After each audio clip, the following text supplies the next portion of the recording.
So siya po yung gagawa ng MassKara wall dito ng mass. So this will be the added attraction or feature of the store.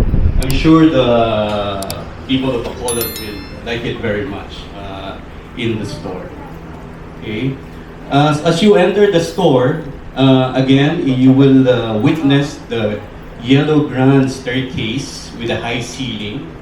And this store also will feature all this self-ordering kiosk, as what you can see right here. We will have that self-ordering kiosk, and also again you can use your credit card, your debit card, if you don't have any cash with you. Everybody is welcome in the store without cash, but with debit card.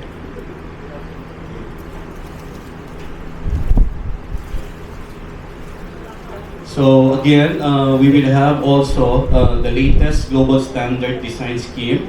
As you can see, the upper east, when we open the store, it will has a lot of space. Lighting is one of the feature of the store also, especially at night. You can see it. It gives a relaxing vibe and atmosphere when you are in the restaurant. Okay? And another feature as well, we will have a Colab Room. This is the first in the whole Visayas, Visayan region. Colab Room is McDonald'S way of, it's like a conference room. Maybe you have your media meeting, you can use our Colab Room if you wish to have your meeting there. It has the essential equipment needed to have a meeting or a conference. So that's one of the feature also. And we will have a party area. This store doesn't have a party area, but we will have a party area in the store. I think because of the protocol now, we are allowed to conduct birthday party already in the restaurant. Okay? And of course, lactation room is also, we will provide lactation room. Like we have a lactation room here for our nursing mothers. Para naman meron silang privacy if they want to feed their babies.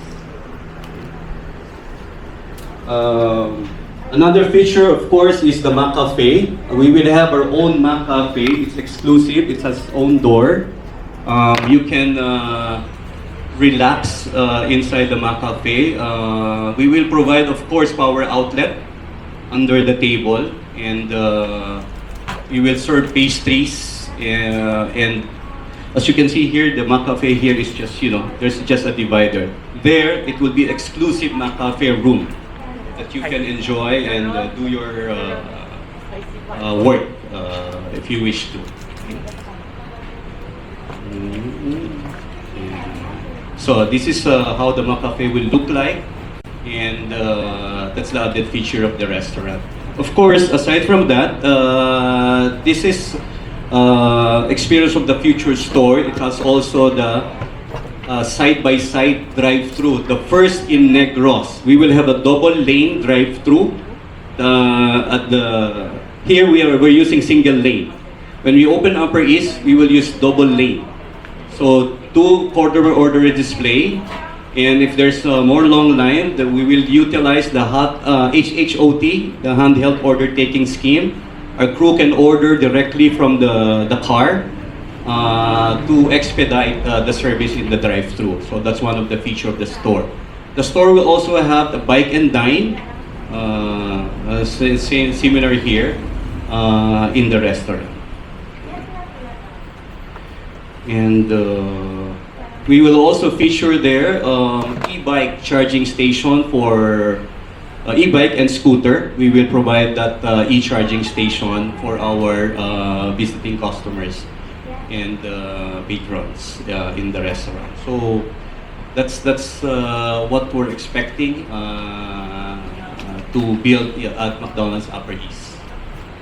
Thank you, Eugene. So a lot of firsts for this store. Again, here in Forbes Hill, diba? We also give you some of the first, but this McDonald's Upper East, we will have a lot of first. First, it will have the largest al fresco garden for a McDonald's in the entire Visayas. In the entire Visayas. And also, This will be the first ever McDonald's in the world with a MassKara, Yes. with a giant mask, in which, of course, our good friend Jojo Vito will be creating exclusively. The design is exclusive to this store only. So we commissioned him, and all the features and designs of the MassKara will have highlights of the icons of Negros, like the tubo, the sugar central, etc. No? So he will still finalize the design of the giant mask, but it will be very visible outside of the store. Actually, from Upper East Avenue, makita mo na siya, kay amo gina ang pinaka-highlight sang store. It will be a very colorful MassKara. Reminiscent of how the entrance of Upper East also looks like, di ba? With that MassKara mural outside. Of course, this store, I don't know if you mentioned already, no, the wireless charging. Oh, yeah, yes. Yes. Dire, you can charge it using your cord. In this store, it's all wireless charging. Itungtong mo lang ang imo cellphone para mag-charge na siya. Hindi ka na magdala sang cord. Yeah. We have this communal table that will put the wireless charging for your phone. Also, I forgot to mention in the garden area, there is this 2-meter tulip fiberglass lighted at night. Actually, it's already there. It's a light installation. Yes, We light don't have to installation. mention that. Yeah. Yeah. We have a lot of light installations around the garden. No? And of course, another first for McDonald's in the world will be that train, or that historic train. I'll just clarify. Earlier, Eugene mentioned we are actually bringing that old train there, but we will have an extension. Butangan naman siya extension where we will put the dessert center, because we are not allowed to put the dessert center in the old train, because of course we're preserving it because it's already century old train. So what we're going to do is dungangan siya namon bagon para yung nadugang nga bagon will serve as the dessert center where you can buy sundaes and drinks while you are at the park. Okay? So another first here is, of course, the first ever in the entire Vismin is the Colab Room, which is a meeting room. No, you have your own conference room in this McDonald's store. Wala pa na diri sa Negros, di ba? It's really for conference rooms. It's not a meeting room, it's not a party room, but it's a meeting room, a conference room, no, where you can hold meetings, and there will be provisions for your projectors, as well as yung mga saksakan sa inyong mga computers, and for your Zoom meetings as well.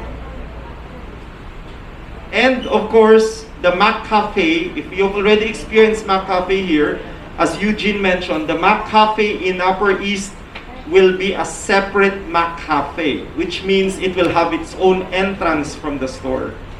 It is not as if you enter the store, you'll just go on that side to go to McCafe. In this store, it will have its own entrance. And counter.